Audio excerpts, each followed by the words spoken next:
I'm not fit to be a parent. What is up, everybody? Random Man here, bringing you another video during this current quarantine era. I hope everyone out there is continuing to stay safe and be well during this unpredictable time, as I am here bringing you my review for I'm Your Woman.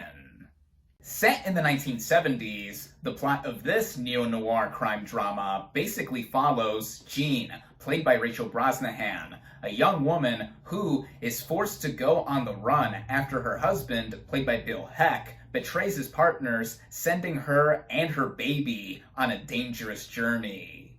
Going into this movie, I was curious to see what could be done with its concept, as I knew very little about it before I was offered a free early screener of it courtesy of Amazon Studios. So yes, this is an early review. The movie actually started playing in limited release this past Friday in theaters wherever they are open, and it officially drops on Prime Video this Friday, December 11th.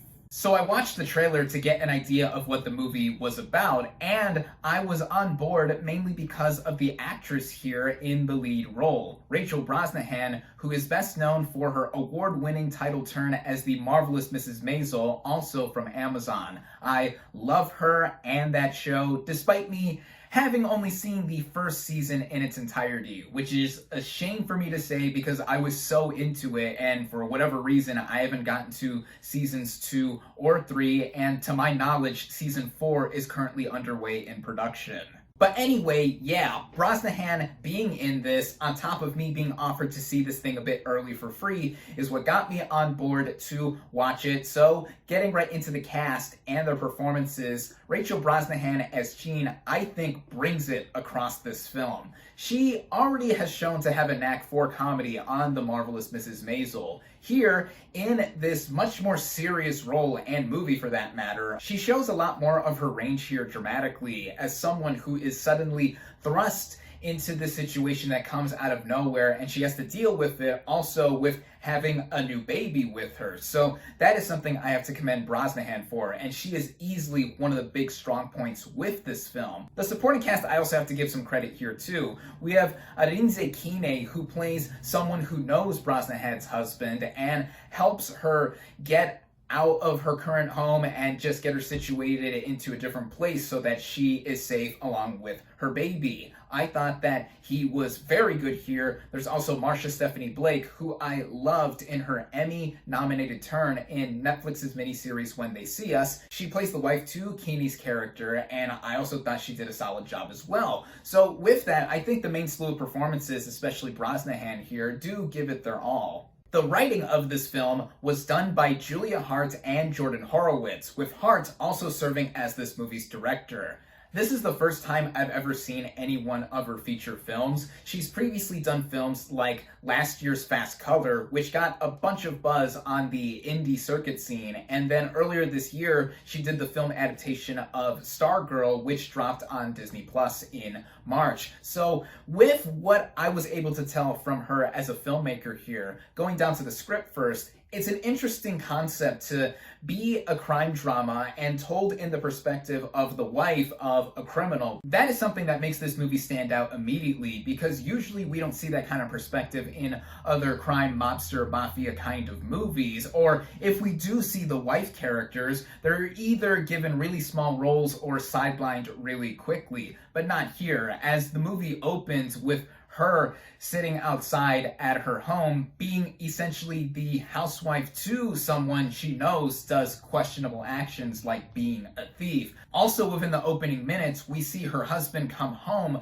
with a baby boy and present him to her as their baby. And that is something that immediately comes as a shock to her, because this is just some random baby that her husband has brought home to her. And then also within the first 10 minutes, we are thrust into this situation of Brosnahan's Jean and her baby being on the run after some stuff went down with her husband. So from there, you can already tell that in the first 10 minutes alone, there is a lot happening with this movie. And then when we get into more of the first act and going into the second act, the movie takes a different approach afterward, with it being a much slower burn and just us seeing Brosnahan's Jean taking care of her new baby, who cries a lot, but also has us see Jean just not knowing what to do and staying put, in also worrying about her husband and what could possibly happen. This also shows the clear divide and difference between the first and second halves of this film, because as I mentioned, the first half is much more slower and calculated than what does eventually happen in the second half, especially when we are introduced to more characters, and that is when the film gets a lot more engaging and much more eventful too.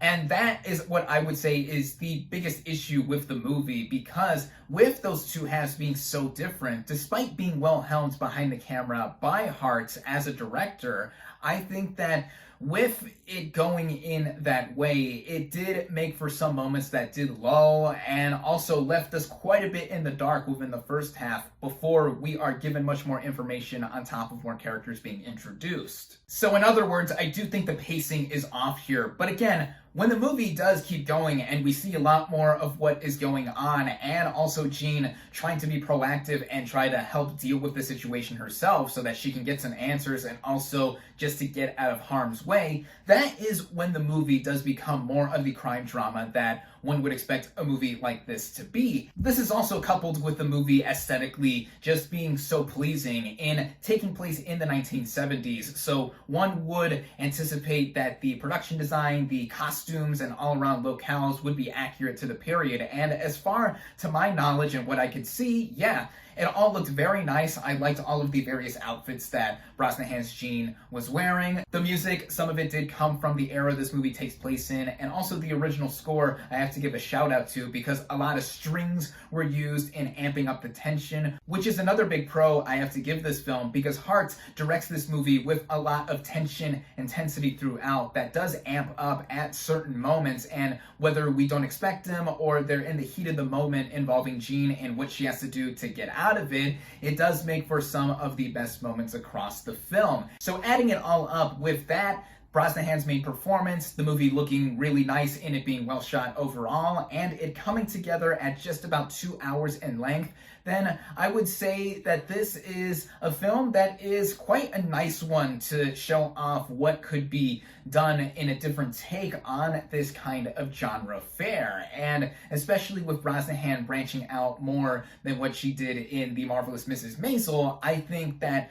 her film career could be a shining one later on, and I would love to see her take on more lead roles like this. It also compels me to go ahead and catch up on The Marvelous Mrs. Maisel, and also even go back to see the previous works of Julia Hart as a director too. It's not perfect, as I've already mentioned, with the way this movie does flow overall, but if you are a fan of Brosnahan or are in the mood for a crime drama, especially within the sea of new content coming out, again, this movie does drop on Prime Video this Friday, December 11th. I think this is a good one to watch. I recommend it. My final verdict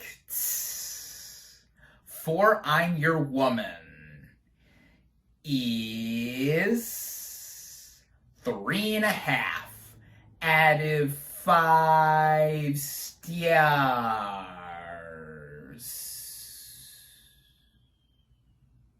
Thank you all, as always, for watching. Be sure to like this video, comment on what you thought of I'm Your Woman.